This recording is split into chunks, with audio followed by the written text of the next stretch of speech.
오늘도 우리 고난주간 둘째 날 새벽을 깨우게 해주신 하나님을 찬양합니다.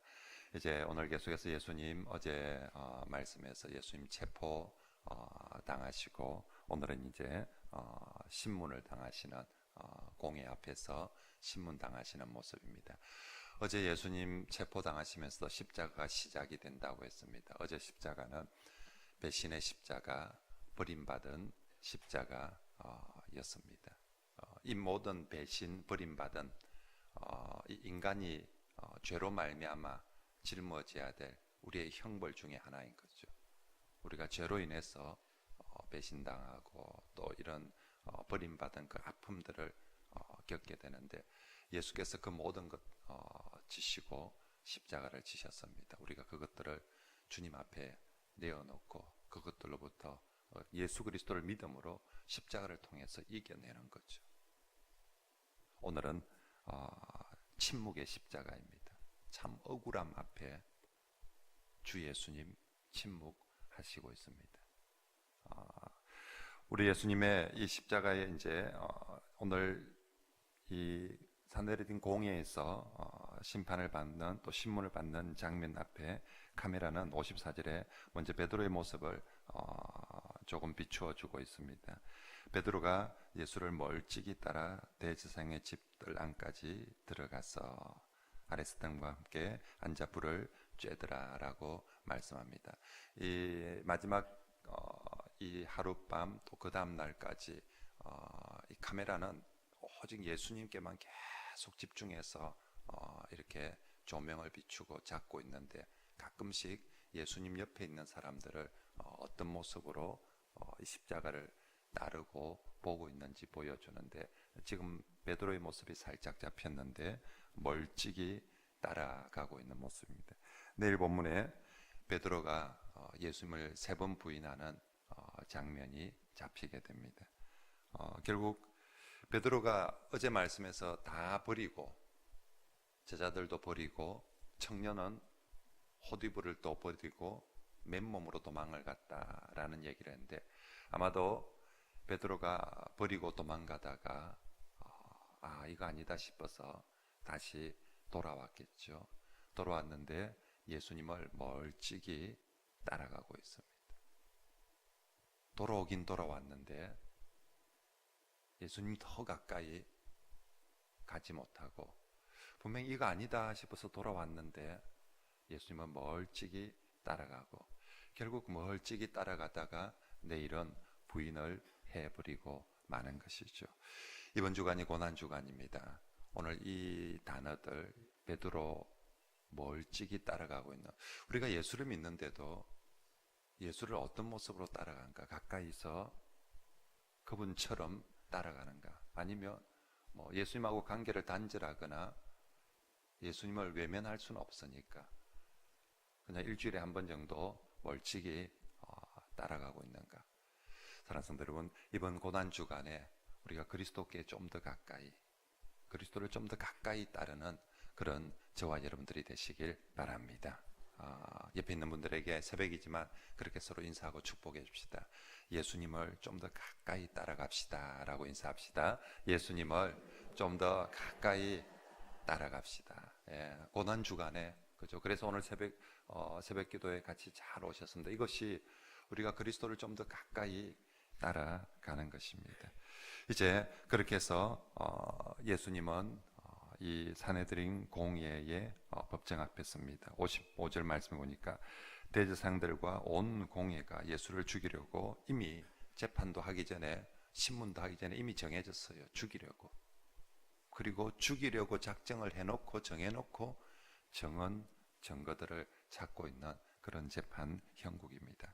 특별히 온 공회가 다 모였다라고 그 밤에 이 산헤드린 공회 모두 71명으로 구성되어져 있는 그런 공회인데 모두가 다 모여서 다 하나같이 예수를 죽이려고 그래서 7증거를 찾는데 얻지 못한다라고 그래서 55절에는 증거가 없고요 56절에는 그 정언이 서로 일치하지 못합니다. 둘 중에 하나는 있어야 되거든요. 증거가 있든지 정언이 있든지.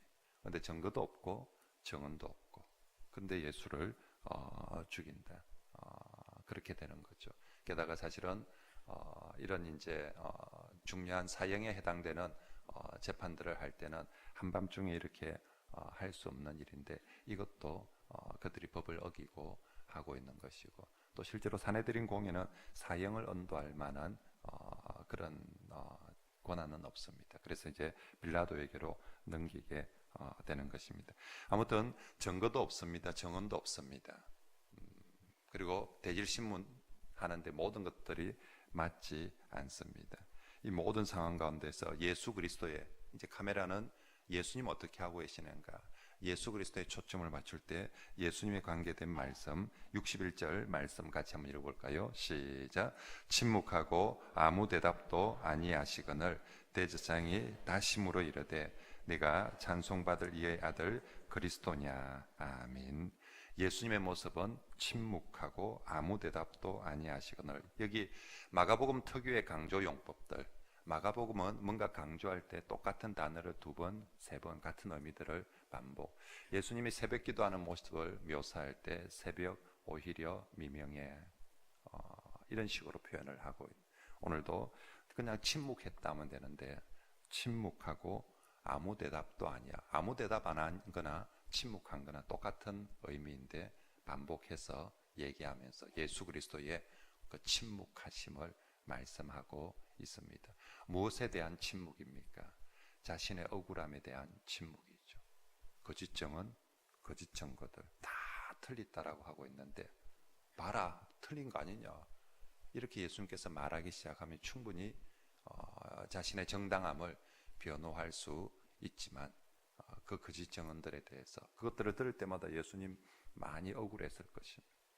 저게 틀려서 억울하기도 하고, 또 나는 자기들을 위해서 정말로 목숨까지 내어놓고 이 땅에 왔는데 영접하지 아니한 그들 앞에서 참으로 많이 억울했을 것입니다. 하지만 주 예수님 침묵하십니다.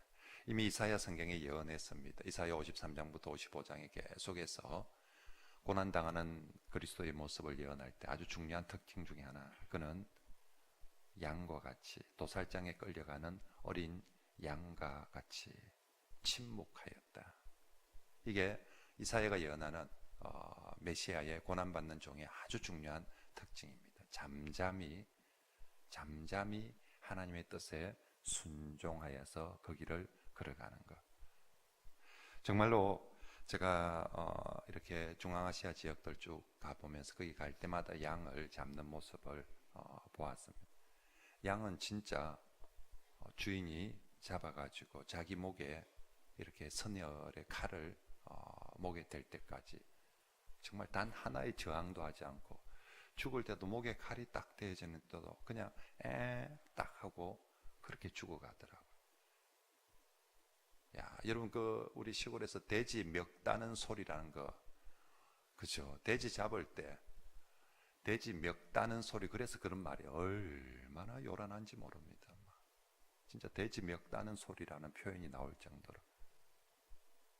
근데 양은 정말 딱 자기 목에 칼이 들어오는데도 그대로 주인의 뜻에, 주인이 자기를, 소는 주인이 자기를 잡으려면 벌써 눈에 눈말이 멀뚱한다 하지 않습니까? 근데 양은 자기 주인이 자기를 딱 잡으려고 할 때 정말 단 한마디도 하지 않고 그대로 저항도 하지 않고 딱 죽음을 맞이하더라고요. 오늘 예수 그리스도 그렇게 하고 있습니다. 지금 대조조 억울함에 대해서 항변할 것이냐, 하나님의 뜻에 대해서 순종할 것이냐, 내 억울함을, 내 정당함을 변호할 것인가, 하나님이 원하시는 그 뜻에 말없이 순종할 것인가. 우리가 신앙생활을 하면서 여러분 뭐가 더 중요합니까? 하나님의 뜻이 나를 통해서 이루어지는 것이 중요합니까? 아니면 내 억울함이 밝혀지는 것이, 내 정당함이 밝혀지는 것이 더 중요합니까? 오늘 예수 그리스도는 자신의 억울함이나 자신의 정당함 이런 것들이 밝혀지는 것보다 하나님의 뜻에 순종하는 것이 더 더 중요해서 침묵하고 있습니다. 그리고 그것을 정말 그 어린 양처럼 온전히 받아들이고 있는 거죠. 가끔씩 교회 안에서 신앙생활을 하면서 정말 우리가 예수 그리스도 문제에 대해서는 침묵하는데 자신의 정당함, 자신의 억울함, 자신의 문제에서 조금만 뭐가 아니다 막 그걸 어떻게 참지를 못하는 경우들이 많아요. 그래서 자신이 조금만 억울한 일을 당해도 이거는 반드시 밝혀져야 되는 것처럼 그렇게 생각되어질 때가 많습니다. 내 억울함이, 내 정당함이 밝혀지는 것이 더 중요한가? 하나님의 뜻이 이루어지는 것이 더 중요한가? 그 일에 이 많은 사람들의 공동체가 모였을 때 일일이, 심지어는 목사 자신도 마찬가지입니다. 저도 마이크를 잡고 있지만 일일이 제 자신을 변호하지 않습니다.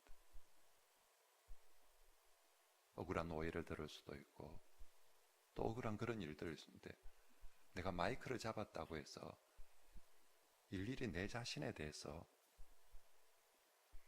우리가 예수님도 억울하게 욕을 들을 수 있고 우리 모든 공동체 안에 신앙생활하면서 그럴 수 있습니다. 그 목사도 마찬가지죠. 그런데 내게 주어진 시간을, 내게 주어진 그 에너지를 내 억울함을 호소하는 데 풀 것인가? 내가 얼마나 정당한 사람이고 이로운 사람인가를 밝히는 데 풀 것인가? 아니면 하나님의 뜻을 이루는 데 순종할 것인가? 오늘 우리가 예수 그리스도의 침묵의 십자가를 바라보면서 사랑하는 성도 여러분, 우리도 그 모든 억울함을, 우리가 배신당함, 버림당함 십자가 앞에 가지고 오라는 거죠. 십자가만이 그것을 받아줄 수 있고 또 위로해 줄 수 있고 풀어주듯이 우리의 억울함도 마찬가지죠. 그걸 온 세상 사람들 앞에 다 나의 정당하다는 것을 밝히려고 하며, 그러기보다 십자가 앞에 가지고 오셔서 우리 주님 똑같이 당하신 그분께서 위로해 주시고, 우리 주님도 그것보다 하나님의 뜻을 이루는 것이 더 중요했기에 저와 여러분들도 정말로 하나님의 뜻에 순종하는 것이 훨씬 더 귀한 사명으로 여기고, 그렇게 오늘은 또 이번 주간은 우리가 침묵의 십자가를 배우는, 따르는 그런 저와 여러분들이 되시길 바랍니다. 예수님은 이제 오늘 이 밤부터 십자가에 죽어서 나중에 내가 목마르다라고 십자가에서 가상칠언을 하신 이후 거기까지 이제 계속해서 예수님은 침묵하십니다. 그리고 그분 입을 열어서 딱 한마디만 하십니다. 그 한마디가 바로 62절의 말씀이죠. 61절의 질문, 네가 찬송받을 이의 아들 그리스도냐? 62절에 예수님의 대답, 내가 그니라. 인자가 권능자의 우편에 앉은 것과 하늘 구름을 타고 오는 것을 너희가 보리라 라고 하십니다. 무엇에 침묵하고 무엇에 딱 이제 이 십자가로까지 가는 동안 수많은 신문을 당하고 수많은 하여튼 뭐 다 하는데 주님의 말씀은 내가 그러라. 내가 그라는 말은 하나님의 아들 그리스도다라는 이 말씀에만 예수님께서 입을 열어서 말씀을 하고 있습니다. 재밌는 사실은 여러분, 이 지금 대제사장들이 질문하는 내용, 네가 찬송받을 이의 아들 그리스도냐? 왜 대제사장은 네가 하나님의 아들 그리스도냐 이렇게 묻지 않고 찬송받을 이의 아들 그리스도냐 묻습니까? 유대인들은 하나님이란 이름 자체를 입으로 함부로 언급해서는 안 되거든요. 그래서 하나님이란 표현을 찬송받을 이라고 표현을 합니다. 찬송받을 이의 아들 그리스도냐? 이때 예수님은 내가 그니라 라고 말씀합니다. 거짓 증거, 거짓 증언들 앞에서 예수님이 뭔가 자신을 변호하며 예수님이 훨씬 유리합니다. 근데 다른 때는 모르는데 이때만큼은 이 말에 대해서 동의하면 예수님이 제일 불리한 상황입니다. 지금까지 마가복음 1장부터 14장까지 달려오면서 예수님은 한 번도 사람들에게 내가 하나님의 아들 그리스도라는 것을 알려라, 전해라 이렇게 말하지 않았습니다. 이때까지는 전부 다 침묵하고 있으라고. 때가 되기 전까지 그 얘기들을 이렇게 알리지 마라라고. 그래서 신학적으로 비밀 그리스도라고 합니다. 예수님의 그리스도 되심에 대해서 아직까지는 때가 아니니까 비밀로 지키라라고 비밀 그리스도라고 합니다. 그런데 오늘 예수님 처음으로 자신이 그리스도임을 예수님 스스로 선포를 하는 장면이 이곳인데, 하필 그곳이 그 말하면 제일 불리한 바로 그곳에서 이 말씀을 하시는 거예요. 다른 데 가서 이 내가 그리스도다라는 사실을 선포해도 별 큰 문제가 없는데, 하필 딱 여기서는 그 말하면 안 되는데, 딱 여기서는 이 말 잡으려고 하고 있는데 여기서는 그 말 하면 안 되는데, 바로 여기서 가장 중요한 그 말, 하나님의 아들 그리스도다라는 말씀을 선포하고 있습니다. 특별히 여러분, 하나님의 아들 그리스도, 여러분 마가복음 1장을 한번 펴볼까요? 마가복음 성경책 제목이 뭐냐면 하나님의 아들 그리스도입니다.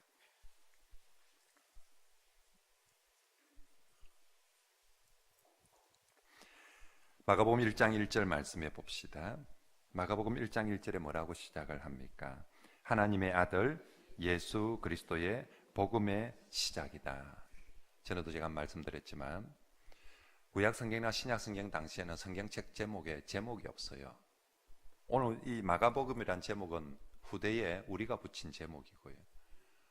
원래 고대인들은 어떤 책을 쓸 때 제목을 따로 붙이지 않고 맨 첫 마디가 제목입니다.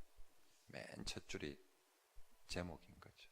창세기는 보레시트라는 태초에라는 제목을 우리는 창세기라고 그렇게 이제 이름을 붙인 거예요.